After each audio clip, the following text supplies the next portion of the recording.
This program is made possible by the Columbia Festival of the Arts, with additional funding from the National Endowment for the Arts and the Maryland Humanities Council.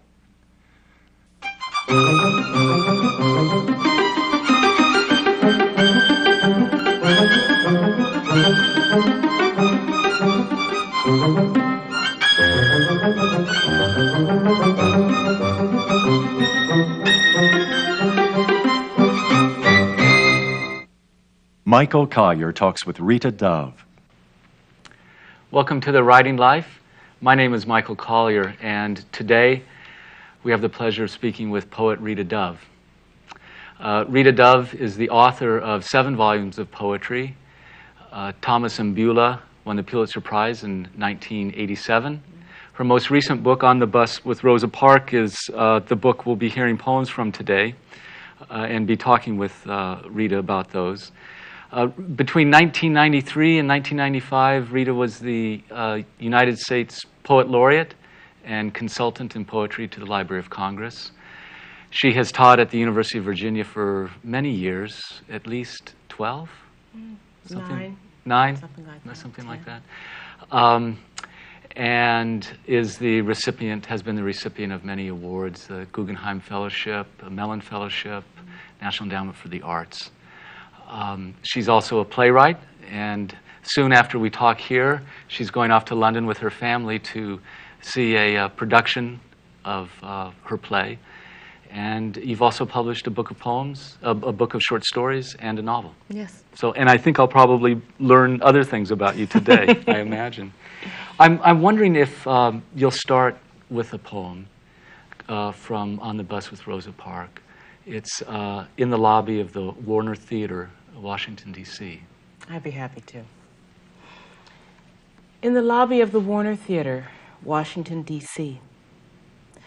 They'd positioned her, 2 attendants flanking the wheelchair, at the foot of the golden escalator, just right of the movie director who had cajoled her to come. Elegant in a high-strung way, a twitch in his tux, he shoved half-spectacles up the non-existent bridge of his nose. Not that he was using her to push his film, but it was only right, wasn't it, that she be wherever history was being made. After all, she was the true inspiration. She was living history. The audience descended in a cavalcade of murmuring sequins. She waited. She knew how to abide, to sit in cool contemplation of the expected. She had learned to travel a crowd bearing a smile we weren't sure we could bear to receive. It was so calm a suturing. Scrolling earthward, buffed bronze in the reflected glow, we couldn't wait but leaned out to catch a glimpse and saw that the smile was not practiced at all. Real delight bloomed there. She was curious. She suffered our approach, the gush and coo, the babbling, the director bending down to meet the camera flash, until someone tried to touch her, and then the attendants pushed us back, gently. She nodded, lifted a hand as if to console us, before letting it drop slowly to her lap. Resting there, the idea of consolation soothing us, her gesture already become her touch, like the history she made for us sitting there, waiting for the moment to take her. Thank you. One of the things I thought about this poem was, this is what poets are expected to write about, the big subjects, historical figures. And yet, although the expectation is there, it's actually incredibly difficult to do. Oh, it's enormously difficult to do, yes. And a part of the reason is because you are writing about someone who is history, and everybody has a sense of some aspect of Rosa Parks, let's say, some image.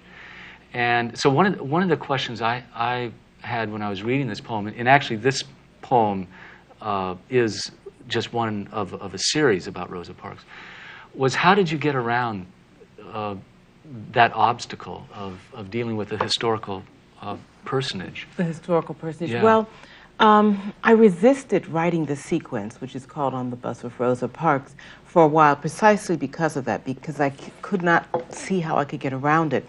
The title had come from something that my daughter had said by chance I was at a conference with high school students and a lot of quote-unquote leaders of the nation in various fields. And our daughter was with me and my husband. We got on a bus to be taken to the next site where there was a symposium, and Rosa Parks was at the front of the bus. And she was? She was at the front of the bus, yes. We were at the back of the bus. And our daughter leaned over and said, really excitedly, "Look, we're on the bus with Rosa Parks." And so it impressed me because she was young, and yet she knew the significance of this. At the same time, it was it seemed like an ordinary occurrence at that moment. It was very mundane. We were being ferried somewhere else. And that was the hinge that got me into the entire sequence, the fact that I wanted to have this not be only about Rosa Parks, but also about our relationship to Rosa Parks and our relationship to the action of getting on a bus or taking that step or not. I did lots of research, and then I put it all away and tried to forget it. And so, excuse me, before you started to write the poems, you mainly did research. You were thinking about it more than trying to put anything down. Exactly. I was thinking about it. And when I say I did research, what I did was to make sure I had the facts right, so that they wouldn't get in my way when I was going somewhere else. What were some of the things that you found about Rosa Parks or her getting on that bus that were different than what you had known before? One thing that I wasn't aware of was that there had been at least two other women who had also refused to get up earlier that same year in 1955, but they were not chosen by the local civil rights movement, NAACP, as test cases. And actually, those were poems that I began to write first, those who did not make that moment. And why was Rosa Parks the one who was perfect for this moment? And that was something I wasn't aware of. I wasn't aware of the fact that though the moment of her not giving up her seat was serendipitous, he had not gotten on the bus to do this, but actually was going home and was tired. She said, "I didn't get on that bus to be arrested. I got on there to go home." So it was one of those chance moments in history. But then what happened afterwards, the acceptance of the responsibility of that act and the decision of the Montgomery black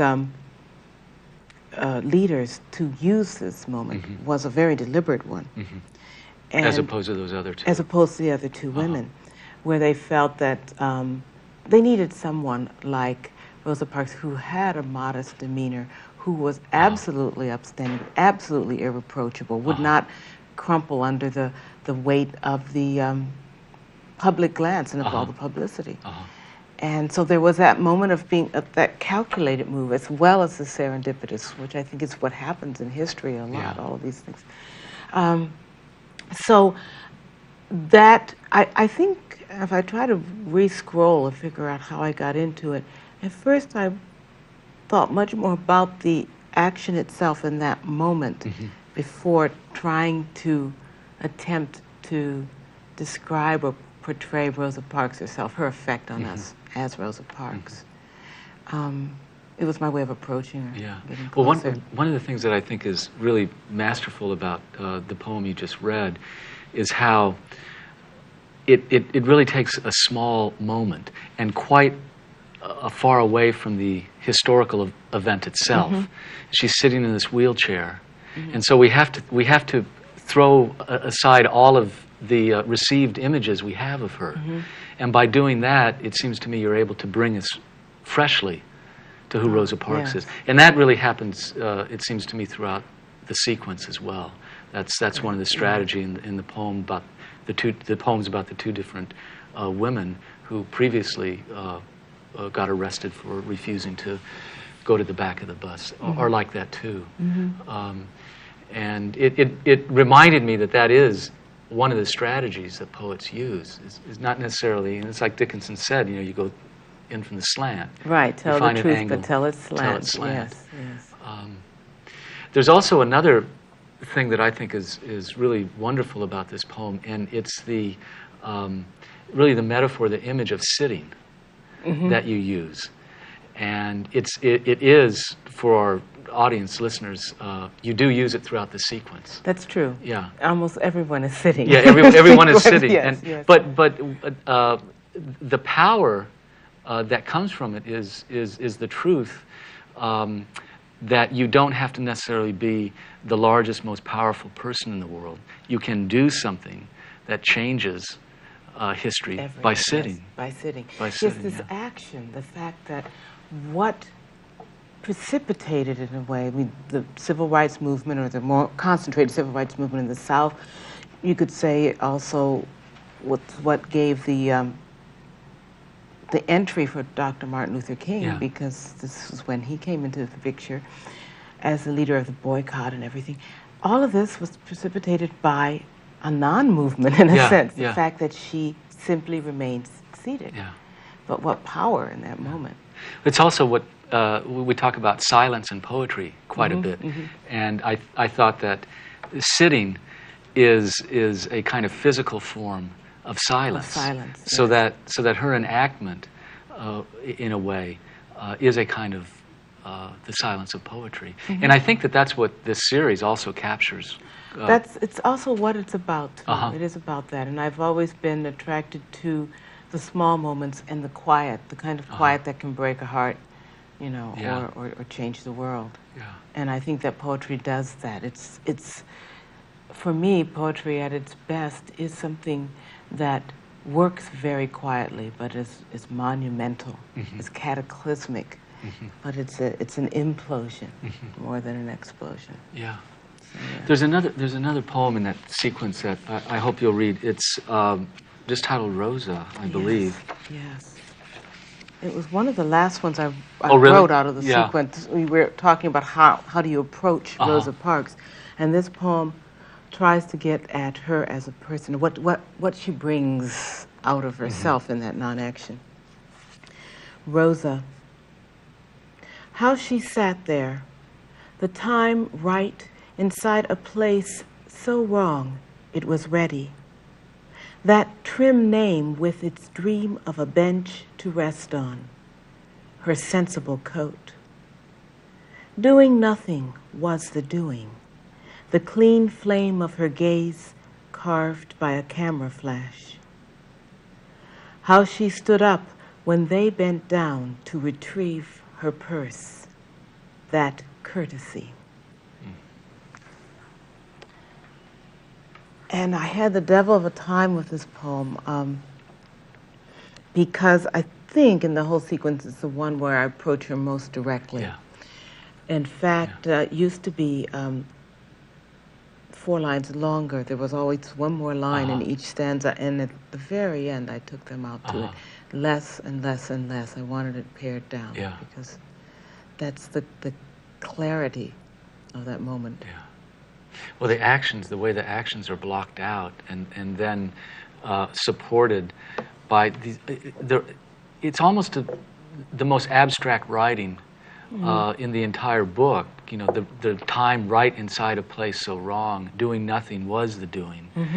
That real spare detail associated with those abstractions, I think, is what also makes the poem so strong. And then that irony of that courtesy at the end, because in some ways, her action was about refusing to be courteous in the way that she was expected to be courteous and keep the manners of the South and in place. So it just resonates powerfully at the end. Thank you. And then even that courtesy, that moment, you're right. What she was doing was a direct violation of all those laws, but she also did it courteously, too. And so the word just doesn't have the meaning you expect it to have anymore. Now something I want to ask you about, see what you think about, is I think it was in the Time magazine article that you wrote about Rosa Parks. There's a photograph of her, and she's sitting on the bus, but there's a caption, or maybe you mentioned in the article that picture was taken later. Yes, that picture was taken about a year later. Yeah. It was a stage But we've picture. come to think of that. And then I remembered that's also true with the raising of the flag at Iwo Jima. That was restaged. I mean, there was actual staging there was an actual raising of the flag, but the photograph that we know is a stage. And I began to think about how what we come to think of as history, the real event, is often a restaging, and that then, of course, the poem has to be a restaging. Yes, the poem is a restaging, but we need, as human beings, I think, we need so desperately to have those moments frozen, that we'll accept the fiction gladly because it gives us a way of approaching the moment. Yeah. The truth of it doesn't dissipate. That's the interesting thing about it. Is that all of the power of the moment. The moment is so great that it's almost as if you can't destroy it. No, you can't really destroy it. I mean, and Picasso would say the art is a lie that tells the truth. And those moments are also pieces of art. I mean, to restage that photograph is a piece of art, and it does tell the truth. And Rosa Parks was a sort of set up too, because she was used then. I mean, that moment was then used by the NAACP. They were sort of waiting for that to happen. They were waiting for the moment they but could the truth of it was still so powerful that it couldn't be denied. Yes. And one of the things that's wonderful about Rosa Parks herself, and that gets back to the poem in the Warner Theater, is that she understood and understands still the power of allowing herself to be a symbol. It takes an incredible a person to allow that to happen to them, but we need her. Yeah. So she lets us. Yeah, that's what I liked about the poem with her in the Warner Theater, is that she's still enacting the courtesy in a way, because she understands that people want to touch her, but that creates another kind of problem. But the people still need a sort of reassurance from her. Yes. Yeah, that she understands. She understands. Yeah, it's beautiful at the end, and also because it sees her as a human being apart from her historical role. That this was a part of her character. Yes. Yes. That it was deep. It wasn't just something she did. It wasn't just put on. Yeah. No. Yeah. And I think that's another way you get around the whole problem of how do you write about the historical figure if you can find a way to make them the human figure. Yes, because they are. Yeah. Right, exactly. They can't be otherwise. Well, we hope so. Yeah. But also the importance of someone doing it so close to the time it happened. In other words, it would be difficult to do it. People will write poems about Rosa Parks forever, but they will be different kinds of poems than the one that you wrote. I think it'll be a different kind of poem. Right. You need those poems. Johnson's poem about Shakespeare. You need those poems that were close to the time because they bring a little something different. I agree. Yes, it's true. Because she's a founding myth. She's like Paul Revere riding to Lexington and Concord. Yes, except that she's alive and she's here now. She's Yeah, part of our lives. Yeah. This is part of history happening even now. Okay, so there's another poem I want you to read that's related. This is the last poem in the book, and it's the Pond, Porch View, 6 p.m., early spring. All right. The Pond, Porch View, 6 p.m., early spring. I sit and will my thoughts the way they used to wend when thoughts were young, that is, accused of wandering. The sunset ticks another notch into the pressure-treated rails of the veranda. My heart, too, has come down to earth. I've missed the chance to put things in reverse, recapture childhood's backseat universe. Where I'm at now is more like riding on a bus through unfamiliar neighborhoods. Chair and recline, the view chopped square and dimming quick. I know I vowed I'd get off somewhere grand. Like that dear goose come honking down from Canada, I tried to end up any place but here. Who am I kidding? Here I am.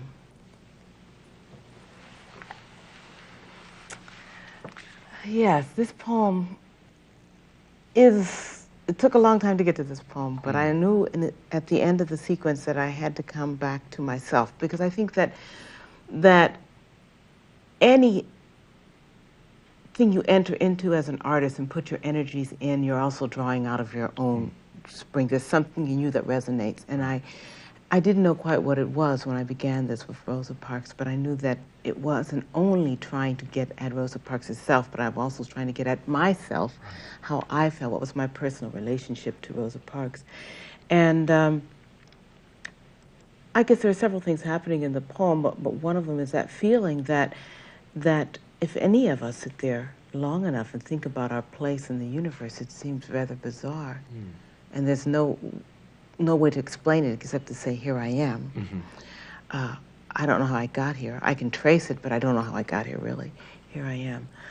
But also, I think a feeling of one of the things that always intrigued me was the fact that that someone could become an icon or a symbol, and that regardless of whether they want to or not, you cannot stop the moment. If someone wants to make you into that, or to make you into a role model, it's a little hard to say, I refuse to be a role model. You are. Yeah. And when I became Poet Laureate, I discovered there were lots of school children and other people who took me as a role model, and though I struggled against this, is that I'm just an ordinary person. Right. I don't accept my words, anything I say as gospel.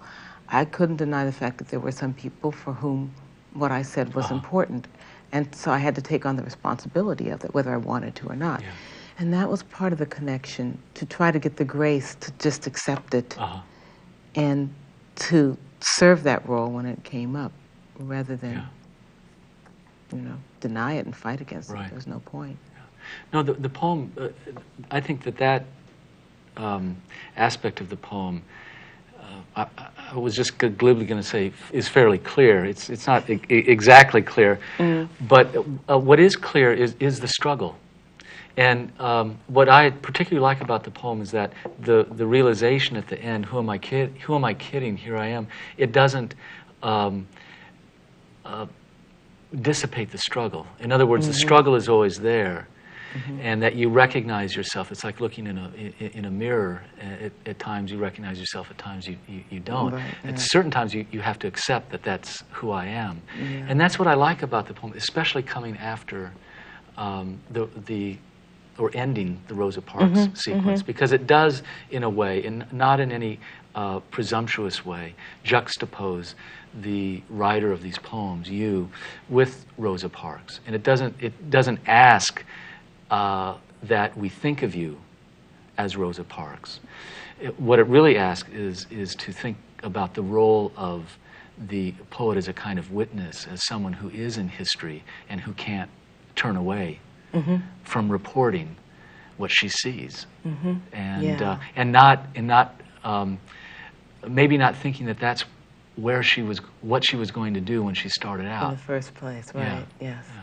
The poem, there's a little bit of slyness in the poem too that I like. That's true. Yes, I'm caught. And you catch yourself. You catch yourself. Where did you write this in the sequence?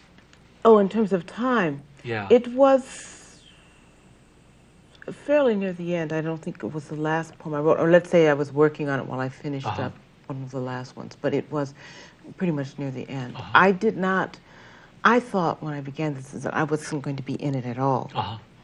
And it was only very late that I realized that was one of the subtexts all the time, and that I had to confront it, that it would have been far more duplicitous not to put this poem in, or not to try to write this poem.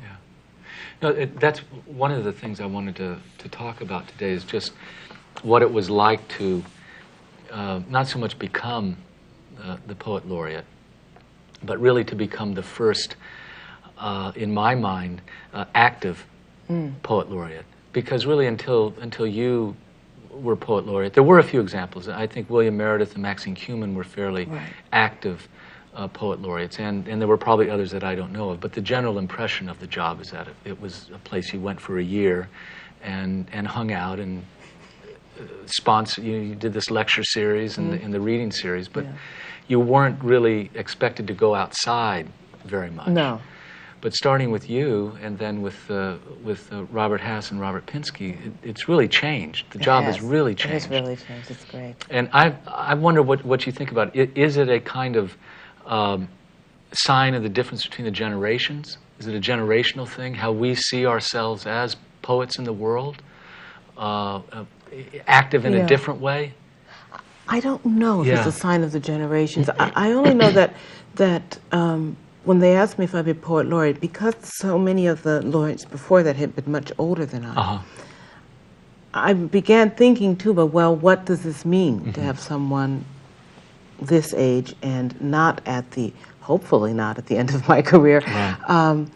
And I really felt that it behooved me to become more active. And also, for years, I've always believed that people loved poetry. They were just afraid of it. Yeah. I always believed that there was this incredible gap between academia and poetry as represented by Ezra Pound and Wallace Stevens, and then the people on the street, who would say limericks. This was an artificial riff. Yeah. I had no way of proving it, but suddenly I did have a means to find out. And I thought I couldn't live with myself if I didn't try to find out. Yeah. So it really wasn't a question that was going to be active. And I do think that the times were ripe. Already there were poetry slams. Already there were poetry cafes coming up and stuff like that. You can't keep people silent that long. And I think that after the 60s, we went into a deep sleep in this country for a while. I think you're right. And we went into a troubled sleep as we tried to wake up. We didn't really want to. People have to be able to say what they feel. Yeah. Sounds corny, but it's true. Let me ask you to read. I think we have just enough time for another poem. And this is a poem that comes right out of your your time as Poet Laureate. It's the Lady Freedom Among Us. Sure. This poem is, I read at the dedication of the 200th anniversary of the laying of the cornerstone of the Capitol, but also they put the statue that had been on the dome of the Capitol back. She is Lady Freedom. And she had been taken down for repairs and for cleaning. It's kind of nice. For a long time, I should say also, she stood in the parking lot of the Capitol building as she was being cleaned and looked very much like a homeless person.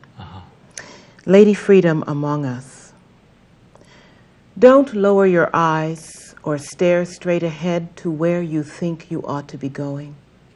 Don't mutter, "Oh no, not another one." Get a job, fly a kite, go bury a bone. With her old-fashioned sandals, with her leaden skirts, with her stained cheeks and whiskers and heaped up trinkets, she has risen among us in blunt reproach.